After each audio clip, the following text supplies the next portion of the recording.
días, señor presidente, mesa directiva, honorables representantes. En nombre del Centro Democrático, les expreso que nosotros apoyamos, validamos, respetamos la protesta social, que la hemos ejercido y sin vandalismo, pero rechazamos la violencia. Es igual el dolor de la familia de Lucas Villa, asesinado en Pereira, que el dolor de la familia del capitán Solano de la policía, asesinado en Soacha. Los momentos de mayor violencia en Colombia son aquellos que han creado los picos de desigualdad y de pobreza. Entre el año 2001 y el año 2013, la pobreza bajó en Colombia del 52 al 27. Hubo momentos de mejoramiento del coeficiente Gini, pero se estancó desde el 2013. En ese nivel la encontró el presidente Duque, que encontró también la economía bastante desacelerada.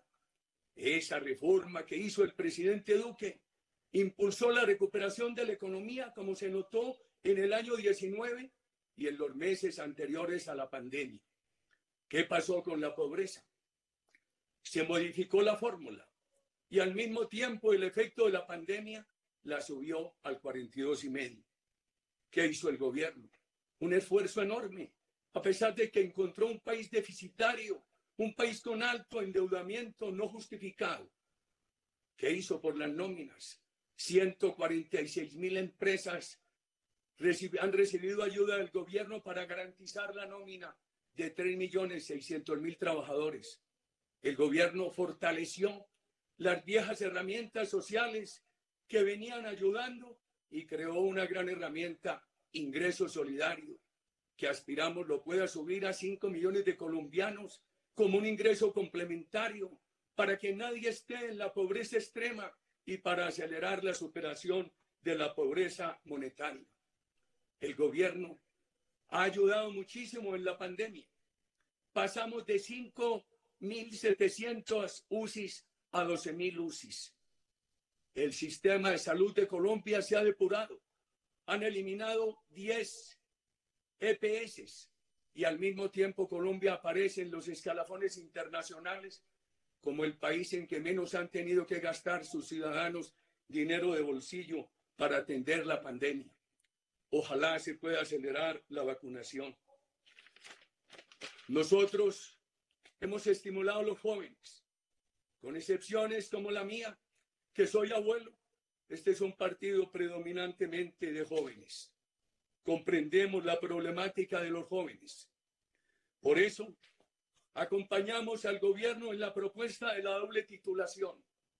Ojalá todos los bachilleres de Colombia salieran con titulación técnica, con una gran inducción al lenguaje de los computadores, aprovechando la virtualidad, el SENA. En ninguna parte del mundo quedarían desempleados, serían bien recibidos en nuestro país, en cualquier parte tendrían oportunidades. Nos parece de la mayor importancia la universidad gratuita para los estratos 1, 2 y 3, que no se anunció ayer por el presidente de la República.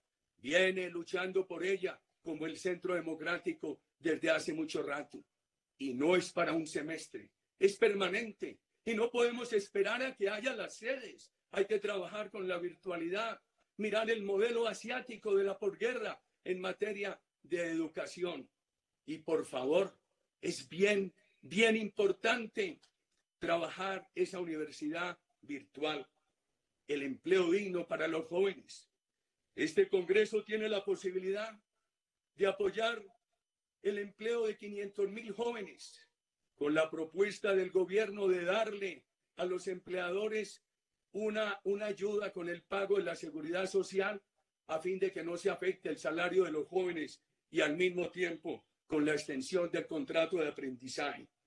Anoche la plenaria del Senado aprobó en segundo debate el proyecto de alimentación escolar todo el año y esperamos que la Cámara apruebe el proyecto del bono solidario para poder nivelar la cancha, para poder darle oportunidades a aquellos niños que nacen en hogares vulnerables.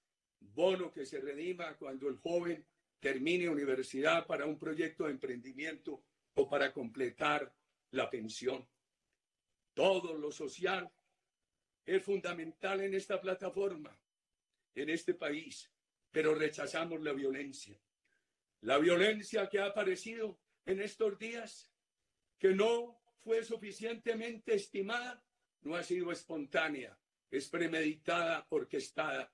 La protesta social ha sido espontánea. Entendemos el dolor por la agudización de la pobreza y también por la reforma tributaria con la cual no estuvimos de acuerdo.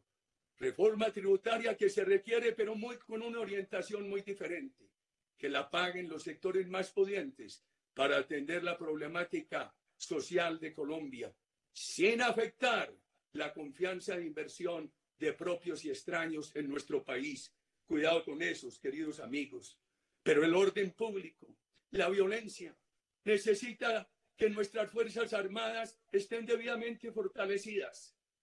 El proceso de La Habana que las igualó con el terrorismo, la justicia ideológica sesgada de la JEP, esta narrativa de debilitarlas que infortunadamente se ha mantenido, han creado un gran debilitamiento en la acción institucional de las Fuerzas Armadas. Cuando empezó La Habana, se nos dijo que la violencia ya estaba reducida a cenizas y que era el momento de llegar a acuerdos para la reincorporación. Pues bien, lo que lograron con acuerdos, por ejemplo, con el acuerdo sobre la droga, fue pasar de las cenizas a nuevas llamaradas, 209.000 hectáreas de droga. Acabaron. ¿Qué pasó con los programas de cacao, de palma africana, de especies menores, con todas las actividades sustitutivas? Es que esa disminución que se había logrado a 42.000 hectáreas no era producto de la fumigación o la erradicación manual, sino de su combinación con los programas sociales.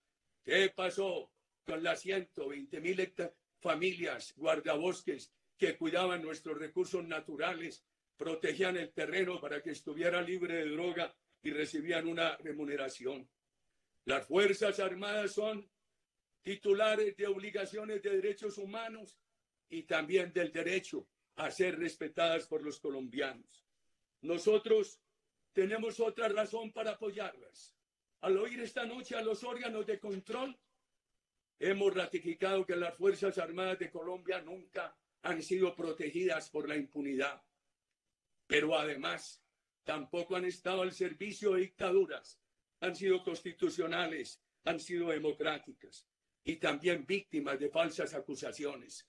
Un gobernador me decía esta tarde que en su departamento anunciaron que había 17 desaparecidos a cargo de las Fuerzas Armadas y que ninguno está desaparecido.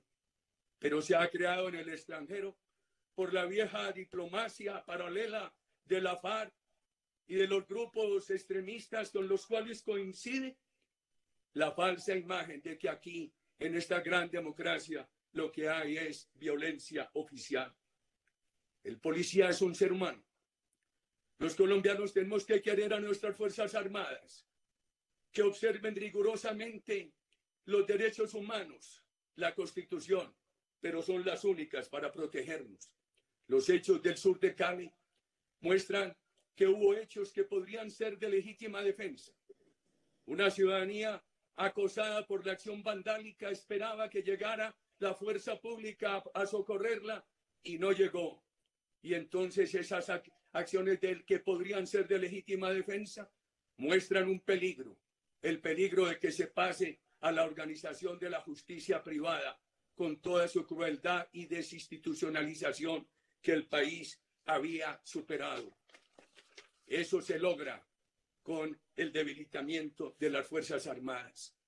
Esta es una sociedad pluriétnica, pero ninguna condición étnica autoriza a ejercer violencia. Hay compatriotas indígenas que construyen patria diariamente con sus costumbres, sus usos, sus normas, otros que destruyen diariamente. Los colombianos deben saber que la Agencia de Desarrollo Agropecuario apenas tiene 105.000 millones de presupuesto, que reclaman presupuesto en todo el país y que 55.000 están asignados al CRIC. Y a rato se pregunta uno, entonces lo del CRIC es para la violencia. Cuidado, compatriotas, honorables representantes, con la destrucción del sector agropecuario que salvó al país durante la pandemia. Se están muriendo las aves, los pequeños productores de plátano y de banano del Quindío no pueden llevarlo a sus mercados. Se está afectando la seguridad alimentaria, se está destruyendo la economía agropecuaria y muchos en esos bloqueos dicen que los bloqueos son legales. Mentiras. Una cosa es defender el derecho de huelga en una empresa, impidiendo que se entre a trabajar, y otra cosa es legalizar este vandalismo y esta violencia de los bloqueos.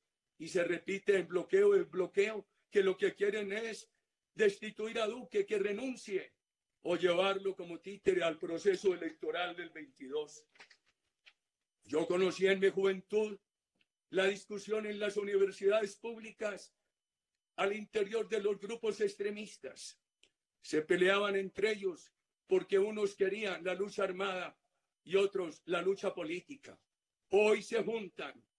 Hoy la violencia está al servicio del objetivo político de las elecciones del 22. Eso no se puede permitir, muy estimados representantes a la Cámara. Y así como aquí, en esta protesta social, hay colombianos respetables, afectados por la pobreza, por la vieja reforma tributaria ya retirada, así como comprendemos los jóvenes. Hay que señalar claramente a las disidencias de la FARC, al ELN, al narcotráfico, todavía con 150.000 hectáreas de coca, y nos quejamos de la violencia, y a lo que es la orientación internacional. Destacamos del gobierno su esfuerzo educativo. Ha crecido el presupuesto educativo en un 30%. Su transparencia, los pliegos tipos, Colombia compra eficiente. En esos sistemas que tiene el gobierno, el PMU, el puesto de mando unificado, intervienen gobernadores, alcaldes, órganos de control. Allí hay transparencia, de allí no salen órdenes de barbarie. Destacamos del gobierno su política energética y ambiental.